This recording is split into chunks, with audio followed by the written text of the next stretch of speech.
Assalamualaikum warahmatullahi wabarakatuh. Seperti biasa saya akan membahas alur cerita dari Against the Sky Supreme ya guys. Sebelum ke pembahasan jangan lupa, like, comment and subscribe ya. Yuk tanpa basa-basi lagi kita langsung ke pembahasannya, di episode sebelumnya.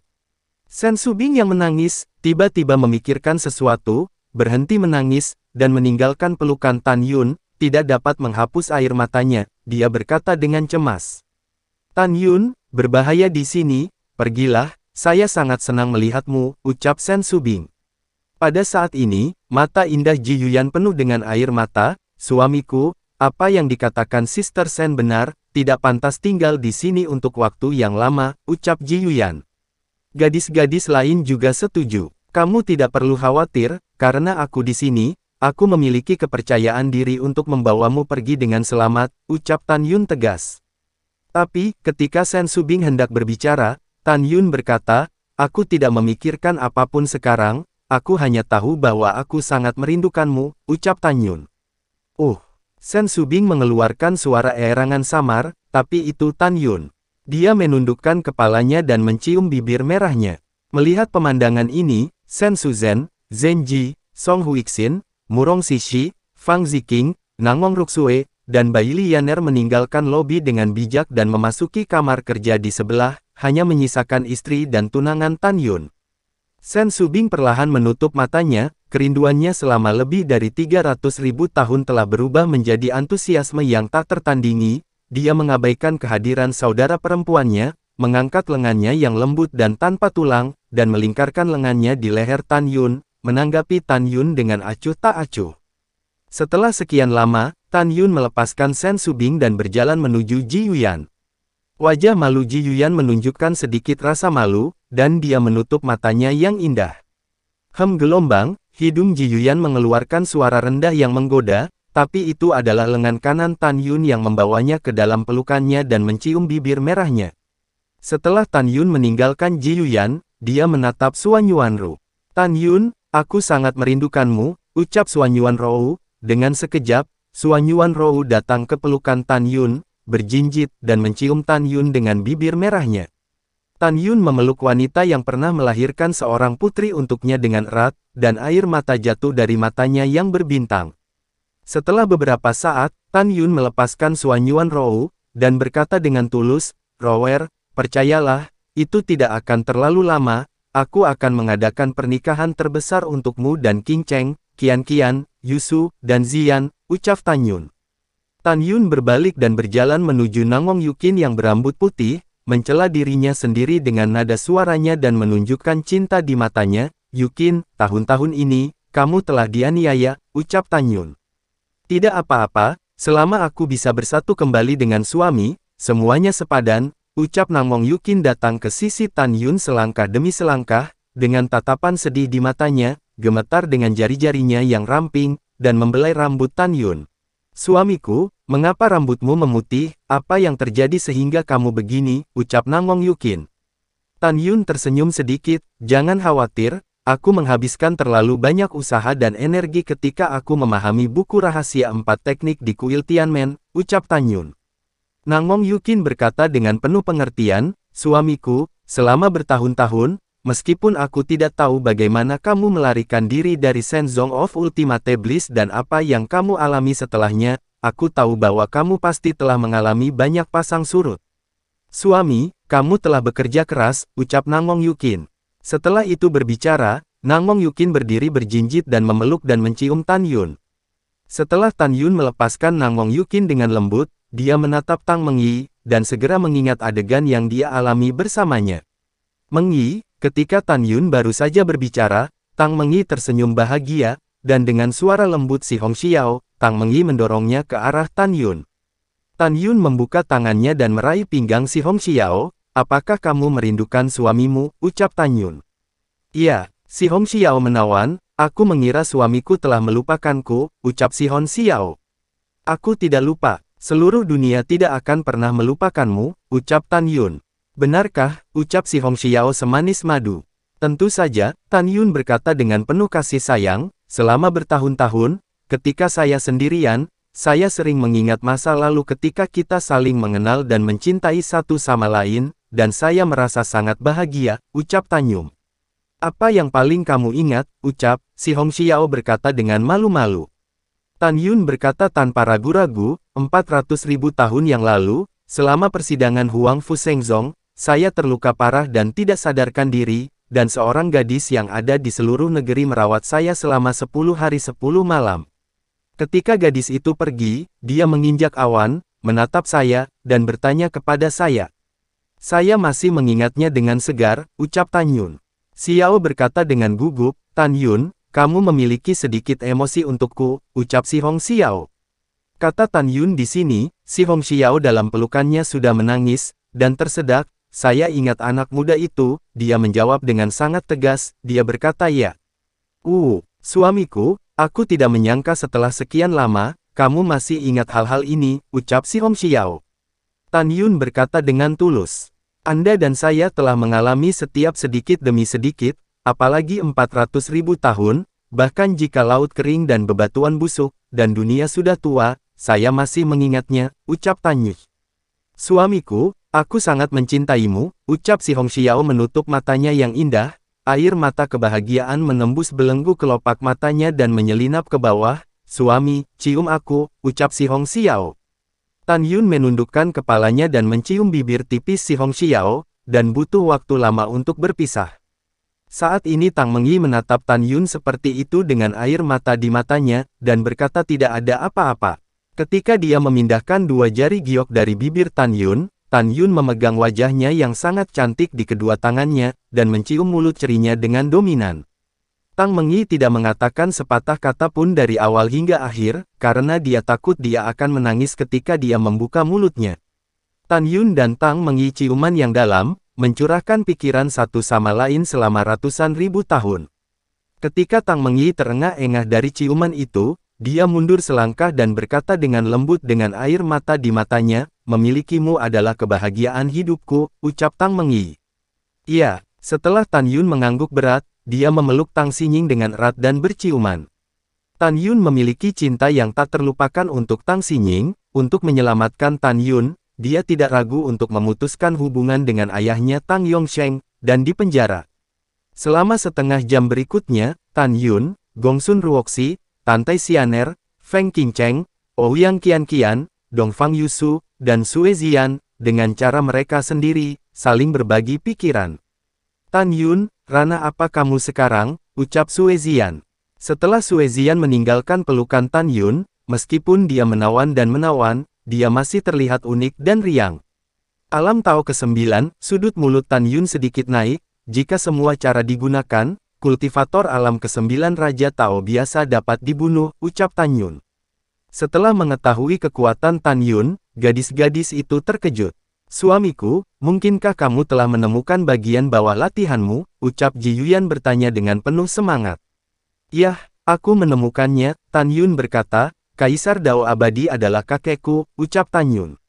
Meskipun gadis-gadis itu telah lama terperangkap di Dongzu Shenhu, mereka telah mengetahui bahwa Kaisar Dao Abadi dan ras Dewa Kuno Abadi berada di leluhur tertinggi, itu alasan genosida dunia. Kaisar Dao Abadi adalah kakekmu, ucap Ji Yuyan, mata indah Ji Yuyan penuh dengan ketidakpercayaan. Iya, itu kakek saya, ucap Tan Yun. Kemudian, Tan Yun memberi tahu semua putrinya tentang seluk-beluk masalah ini, bagaimana dia melarikan diri dari Shenzong of Ultimate Bliss, dan bagaimana dia menjadi markis dari dinasti leluhur Shizu. Tentu saja, saya menyebutkannya secara khusus, dan saya bertemu 3 orang kepercayaan, Yu Yunxi, Fang Zixi, dan Xin Bingxuan. Dia tidak memberi tahu gadis-gadis itu bahwa dia berselingkuh dengan Xin Bingxuan dan Fang Zixi. Tan Yun merasa sekarang bukan waktunya untuk mengatakannya. Setelah mendengarkan cerita Tan Yun, para gadis menyadari betapa sulitnya bagi Tan Yun selama bertahun-tahun. Pada saat yang sama, mata para gadis mengungkapkan kemarahan yang tak terkendali. Tan Yun, setelah saudara perempuanku dan aku pergi dari sini, kami akan bekerja keras untuk berkultivasi. Ji Yuyan mengepalkan tangannya dengan erat, kalau begitu, bersama denganmu, kami akan membalas dendam untuk dewa dan kakek kuno abadi kami. Dinasti leluhur Nanzu, dinasti leluhur Beizu, dan Shenzong of Ultimate Bliss semuanya harus dicabut, ucap Ji Yuyan.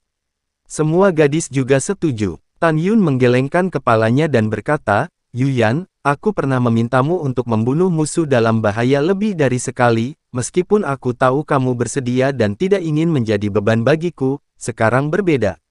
Musuh kita, terlepas dari kekuatan mereka, atau latar belakangnya terlalu kuat, saya tidak akan membiarkan Anda pergi ke medan perang untuk membunuh musuh, dan saya tidak akan pernah membiarkan Anda mengalami kecelakaan. Di alam semesta yang lebih rendah, Anda membantu aku terlalu banyak, tolong izinkan aku untuk egois sekali. Aku ingin kamu hidup dalam damai, dan setelah aku membalas dendam di masa depan, kita akan menghabiskan sisa hidup kita bersama, ucap Tan Yun. Mendengar ini, meskipun gadis-gadis itu setuju di wajah, tidak diketahui apa yang mereka pikirkan di hati mereka. Tiba-tiba, Tan Yun memikirkan sesuatu, memandang Ji Yuyan, dan berkata, Yuyan, sejauh yang saya tahu, 4 kekuatan yang menghancurkan klan saya adalah 4 kekuatan dinasti leluhur Dongzhu, dinasti leluhur Beizu, dinasti leluhur Nanzhu dan Bliss Sekte Dewa. Mengapa ada lebih banyak Dongzhu Shenzong, ucap Tan Yun. Ji Yuyan berkata dengan tegas, suamiku, kamu tidak mungkin salah, ada Dongzhu Shenzong, tetapi pada saat itu, Dongzhu Shenzong khawatir bahwa 4 kekuatan utama tidak akan mampu untuk sepenuhnya memusnahkan dewa kuno abadi saya, jadi, kemudian, atas nama dinasti leluhur Dongzhu, pejabat senior dan murid sekte berpartisipasi dalam pengepungan dan penindasan para dewa kuno abadi, ucap Ji Yuyan. Mata Tan Yun mengungkapkan niat membunuh yang mengerikan, Dongzhu Shenzong, kebencian baru dan kebencian lama, mari kita hitung bersama, ucap Tan Yun. Setelah mengambil keputusan, Tan Yun ingin 4 kekuatan besar, Kaisar Besar Dongzhu, Kaisar Besar Beizu, Agung Nanzhu Kaisar, dan Huyan Zhang, ke dalam pikirannya, menyebabkan semua dewa kuno abadi melintasi perbatasan Z, mereka akan mendapatkan berita dan memberitahu gadis-gadis itu. Tan Yun berkata, Yuyan, untungnya kamu dipenjara di sini setelah kamu terbang ke alam leluhur agung dan tidak bisa berkultivasi secara normal, jika tidak, begitu kamu maju ke alam dan melampaui bencana, konsekuensinya tidak akan terbayangkan, ucap Tan Yun. Ji Yuyan juga memiliki ketakutan yang berkepanjangan. Pada saat ini, Shen Subing berkata dengan cemas, suamiku, kamu tidak boleh membawa kami pergi sekarang, jika tidak, setelah Fu Chashu melihat bahwa kami telah melarikan diri, dia pasti akan datang ke alam semesta yang lebih rendah untuk melampiaskan amarahnya, ucap Shen Subing. Para wanita semua setuju dengan pendapat Shen Subing. Kamu benar, Tan Yun berkata, aku benar-benar tidak bisa membawamu pergi sekarang, jika tidak, alam semesta yang lebih rendah akan menderita murka Fu Chashu dan mati, yang tidak dapat kuterima, ucap Tan Yun. Suamiku, lalu apa yang kamu lakukan, ucap Shen Subing berkata dengan cemas, dan gadis-gadis itu juga melirik ke arah Tan Yun dengan tatapan ingin tahu. Tan Yun memandang gadis-gadis itu dan berkata, jadi, saya membutuhkan kerjasama Anda, saya akan tinggal di sini paling lama setengah tahun, dan saya pasti akan membawa Anda pergi dalam waktu setengah tahun. Dan dalam setengah tahun ini, saya ingin untuk memasuki Shenzong benua timur dan menemukan cara untuk mendapatkan banyak batu leluhur berkualitas tinggi, dan kemudian membalikkannya, dan kemudian saya akan menciptakan ilusi bahwa Anda semua sudah mati untuk membingungkan Fu Chashu. Selama Fu Chashu mengira kamu sudah mati, dia tidak akan curiga bahwa seseorang menyelamatkanmu, dan tidak akan mengambil tindakan terhadap alam semesta yang lebih rendah. Kamu tidak perlu khawatir tentang bagaimana aku melakukannya, aku punya rencana untuk memastikan apa-apa salah, ucap Tan Yun. Ji Yuyan sedikit mengangguk, kami semua mendengarkanmu, ucap Ji Yuyan. Mata Tan Yun berkedip, dan berkata, Subing, setelah aku pergi nanti, kamu memberitahu para murid di luar paviliun, dan minta mereka memberitahu Fu Chashu, dan katakan bahwa kamu setuju untuk menikah dengannya setelah setengah tahun. Tapi, kamu ingin Fu Chashu berjanji padamu, dalam setengah tahun, tidak ada orang di dalam yang boleh masuk ke Danau Dewa Dongzhu untuk mengganggumu. Dan serahkan sisanya padaku, ucap Tan Yun. Shen Subing mengangguk berat, oke, ikuti saja rencanamu, tapi kamu harus lebih berhati-hati saat memasuki Dongzhu Shenzong, ucap Shen Subing.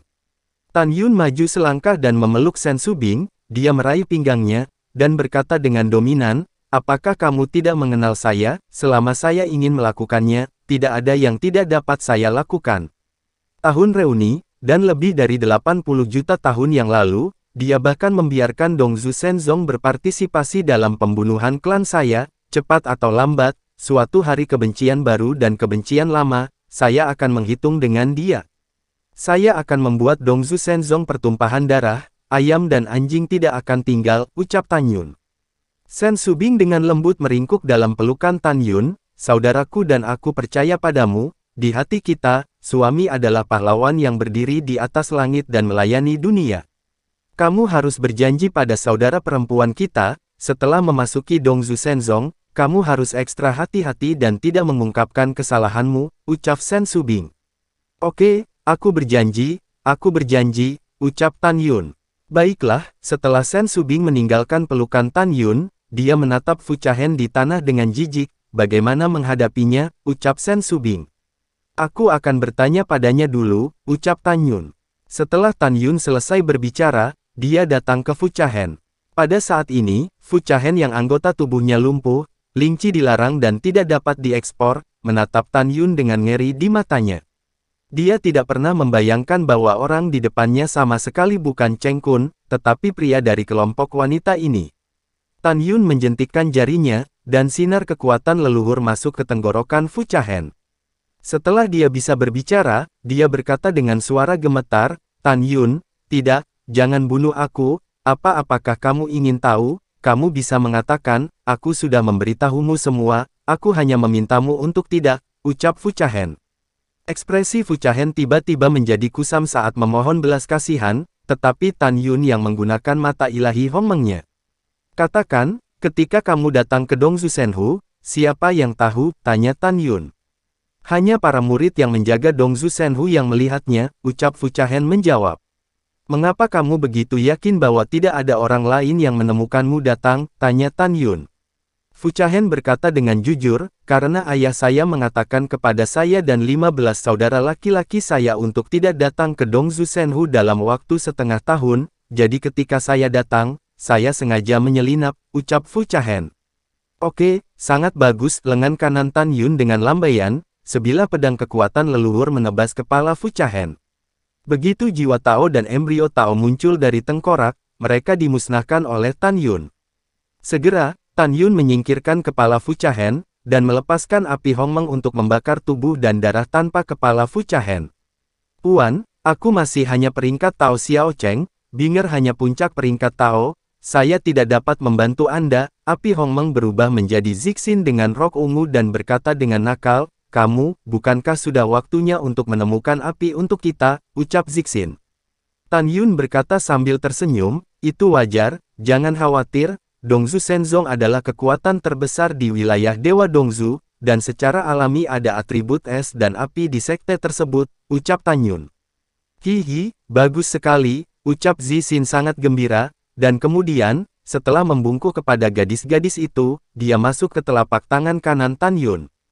Tan Yun memandang gadis-gadis itu dengan enggan dan berkata, tidak cocok untuk tinggal di sini untuk waktu yang lama, Yunxi dan aku harus pergi, ucap Tan Yun. Baiklah, Sen Subing menasihati, Yunxi adalah permata di telapak tangan Kaisar Shizu, tetapi dia bersedia mengikutimu untuk mengambil risiko, kamu harus melindunginya, ucap Sen Subing. Iya, Tan Yun menarik napas dalam-dalam dan berkata, aku pergi, kamu bisa menungguku di sini, ucap Tan Yun. Ketika Tan Yun berbalik dan hendak pergi, Sen Subing meraihnya dan berdiri berjinjit, setelah mencium Tan Yun, dengan baik hati membantunya mengatur jubah ungu, hati-hati, ucap Subing. Baiklah, setelah Tan Yun memberi gadis-gadis itu senyum meyakinkan, dia mengubah dirinya ke Cheng Kun dan naik ke lantai 3. Ketika dia berada di lobi, dia tidak tahu harus berpikir apa, matanya menunjukkan kekhawatiran yang mendalam, dan dia berbisik pada dirinya sendiri. Subing dan yang lainnya telah aku temukan. Di mana kamu Changsu Xuanqi, ucap Tan Yun. Setiap kali dia memikirkan Changsun Xuanqi, Tan Yun merasa menyesal, jadi dia sangat ingin menemukan cairan leluhur yang mengingat jiwa sesegera mungkin. Cairan leluhur pengingat jiwa sangat langka, dan hanya tersedia di wilayah Dewa Dongzhu. Tan Yun memutuskan bahwa selama perjalanan ke wilayah Dewa Dongzhu ini, perlu untuk menemukan cairan leluhur pengingat jiwa dan memulihkan ingatannya yang hilang tentang kehidupan pertamanya. Apakah semuanya sudah diatur? Ucap Yu Yunxi bertanya ketika Tan Yun melangkah keluar ke lobi di lantai pertama paviliun.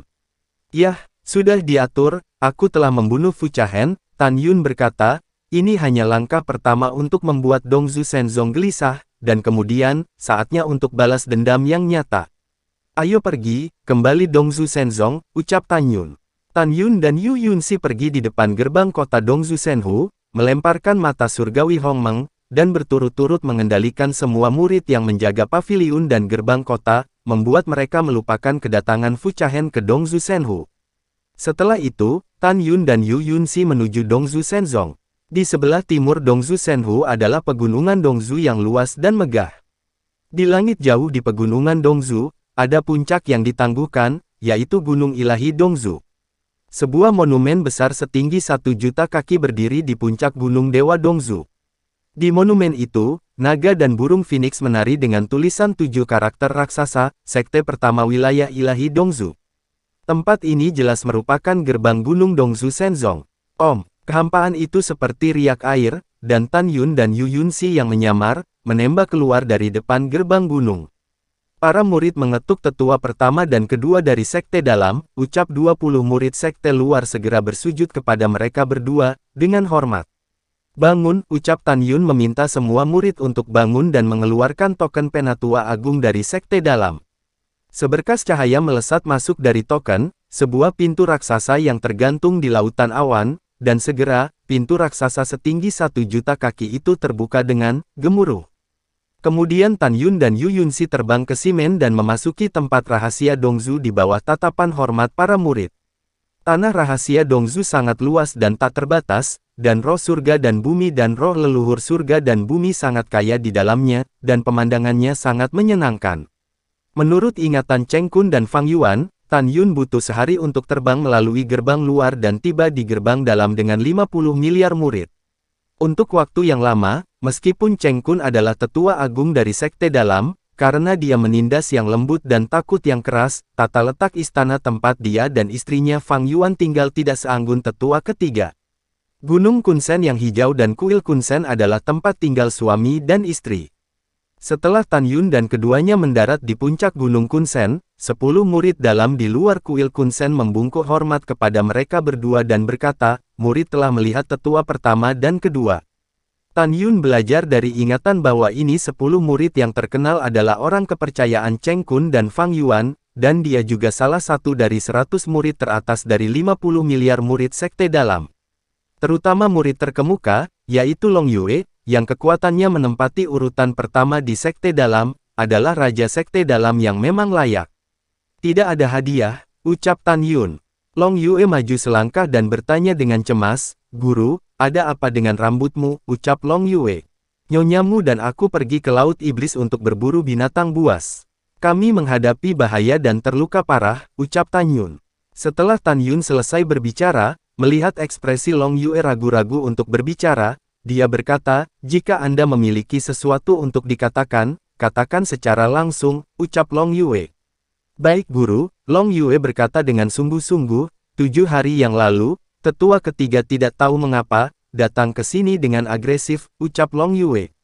Tan Yun tahu bahwa tetua ketiga, Han Cheng Xuan, sering menemukan masalah dengan Cheng Kun. Adapun datang 7 hari yang lalu, itu tentu saja bukan karena dia membunuh keponakannya Han Xing, dan kembali dari kota Dongyufang dengan kecepatan sendiri dan Yunxi butuh 10 hari, dan bahkan jika para murid memberitahu tetua ketiga, akan memakan waktu paling cepat 2 bulan untuk kembali. Yah, Guru tahu, jangan repot-repot, Tan Yun berkata, Guru dan istriku lelah, mari kita istirahat dulu, ucap Tan Yun. Kemudian, Tan Yun dan Yu Yunxi memasuki kuil Kun dan datang ke kamar di lantai 2. Tan Yun, apa yang harus kita lakukan sekarang, ucap Yu Yunxi bertanya. Mata Tan Yun tercengang, malam ini, pertama-tama aku akan menyembunyikan kepala Fu Chahen di Gunung Harta Karun tetua ketiga. Kita semua harus menunggu lebih dari sebulan, ketika Han Cheng mengetahui bahwa keponakannya dibunuh oleh kita, biarkan dia menemukannya sendiri, datang dan mati, ucap Tan Yun. Ide bagus, setelah Yu Yunxi setuju, dia mengerutkan kening dan berkata, kamu membunuh Fu Chahen 3 hari yang lalu, mengapa tidak ada berita dari Dongzu Shenzong sekarang? Apakah belum ada yang menemukan lampu kehidupan Fu Chachen telah padam, ucap Yu Yunxi. Yah, itu satu-satunya kemungkinan, Tan Yun berkata dengan senyum tegas. Setelah Fu Chashu mengetahui kematian Fu Chahen, drama yang bagus akan dimulai, ucap Tan Yun. Malam tiba, gelap gulita. Tan Yun melangkah keluar dari kuil kun, dan dalam tatapan hormat 10 murid, dia berubah menjadi seberkas cahaya dan menghilang ke dalam malam. 2 jam kemudian, malam menjadi lebih gelap. Tan Yun yang menggunakan teknik sembunyi-sembunyi, diam-diam tiba di puncak Gunung Jubao, tempat tinggal tetua ketiga Han Cheng Xuan. Di puncak Gunung Jubao, ada 2 istana yang megah. Salah satunya adalah Aula 3 Tetua, istana tempat tinggal Han Cheng Xuan, dan yang lainnya disebut Balai Harta Karun, yang merupakan aula tempat gerbang bagian dalam benua timur Shenzong menyimpan kekayaan. Melihat aula harta karun, mata Tan Yun menunjukkan cahaya hijau samar seperti serigala lapar. Dalam waktu setengah tahun, semua kekayaan di dalamnya akan menjadi milikku, ucap Tan Yun. Di belakang aula penatua ketiga, setelah dengan hati-hati menggali lubang, dia mengubur kotak berisi kepala Fu Chachen ke dalam lubang. Setelah semuanya selesai, sebelum fajar, Tan Yun kembali ke Gunung Kunsen. Keesokan harinya, senja, di Dongzu Shenzong, di puncak gunung, ada bangunan kuil berwarna-warni di tanah. Nama kuil 7 warna adalah Aspiration Hall, yang merupakan kediaman Master Sekte Fu Chashu. Wosh! Seorang lelaki tua berambut putih buru-buru mendarat di luar istana kenaikan. Nama lelaki tua itu adalah Xiang Yu, sesepuh yang bertanggung jawab untuk menjaga kuil kehidupan. Bawahan Xiang Yu, ada yang ingin saya beritahukan pada Master Sekte, ucap Xiang Yu berkeringat deras. Masuk, suara tenang Fu Chashu datang dari istana aspirasi. Baik Master Sekte, Xiang Yu membungkuk dan berjalan ke aula, dan berkata dengan suara gemetar kepada pria parubaya berjubah warna-warni, Tuan Sekte, ada sesuatu yang buruk, Tuan 16, dia, ucap Xiang Yu. Ada apa dengan dia, ucap Fu Chashu menjadi gelisah. Tuan Sekte, lampu kehidupan Tuan Muda ke-16 padam, ucap Xiang Yu menggigit peluru dan berkata. Apa yang kamu katakan, ucap Fu Kesu. Di kursi, Fu Chashu tiba-tiba berdiri, dengan kesedihan dan kemarahan di matanya. Meskipun dia tidak menghargai Fu Chahen, bagaimanapun juga Fu Chahen adalah putranya, dan dia masih patah hati ketika mengetahui bahwa putranya meninggal. Selain itu adalah kemarahan yang tak ada habisnya. Aku terlalu marah, Fu Chashu sangat marah dan meraung, siapa yang begitu sombong, bahkan berani membunuh putra raja ini. Xiang Yu, bawakan aku semua murid di aula Tuan Muda ke-16, ucap Fu Kasu. Xiang Yu dengan hormat berkata, melapor kepada Master Sekte, bawahan telah mengirim seseorang untuk membiarkan para murid yang dekat dengan Tuan Muda ke-16 datang, dan waktunya akan segera tiba, ucap Xiang Yu. Begitu suara Xiang Yu jatuh, suara para murid datang dari luar aula. Setelah menerima perintah dari Fu Chashu, lebih dari selusin murid gerbang jenius memasuki aula dengan hormat. Fu Chashu mengetahui dari mulut lebih dari selusin murid bahwa mereka belum melihat tanda Fu Cha selama periode waktu ini. Oleh karena itu, Fu Chahen memerintahkan 300 miliar murid sekte dan pejabat tinggi untuk mencari mayat Fu Chahen. Pada saat yang sama, jika ada yang memberikan informasi tentang pembunuhan Fu Chahen, mereka akan diberi hadiah. Pada saat yang sama, Fu Chasu mengatakan bahwa jika si pembunuh tertangkap, si pembunuh dan klan si pembunuh akan ditebas dengan 1000 pedang. Dalam sekejap mata, 3 hari kemudian. Dalam 3 hari, kematian Tuan Muda ke-16 Fu Chahen benar-benar mengejutkan seluruh benua timur Shenzong. Terutama Tuan Muda dan Tuan kedua hingga ke-15 secara pribadi diselidiki oleh Fu Chashu. Dalam hati Fu Chashu, dia benar-benar tidak percaya, melihat seluruh wilayah Dewa Dongzu, selain 15 putranya yang lain, masih ada orang yang berani membunuh Fu Chahen. Tidak masuk akal bagi Fu Chashu untuk berpikir demikian, karena tidak ada banyak perbedaan antara Dongzu Shenzong dan keluarga kerajaan. Demi keuntungan, keturunan keluarga kerajaan akan saling membunuh yang dapat naik tahta di masa depan, dan putra-putra Dongzu Shenzong sendiri tidak bisa lepas dari kepentingan ini, dan menyingkirkan saudara-saudaranya. Namun, setelah penyelidikan menyeluruh, Fu Chashu hampir yakin bahwa bukan 15 putranya yang lain yang melakukannya. Lalu setelah itu, bagaimanakah kelanjutan ceritanya? Next di episode berikutnya ya. Wassalamualaikum warahmatullahi wabarakatuh.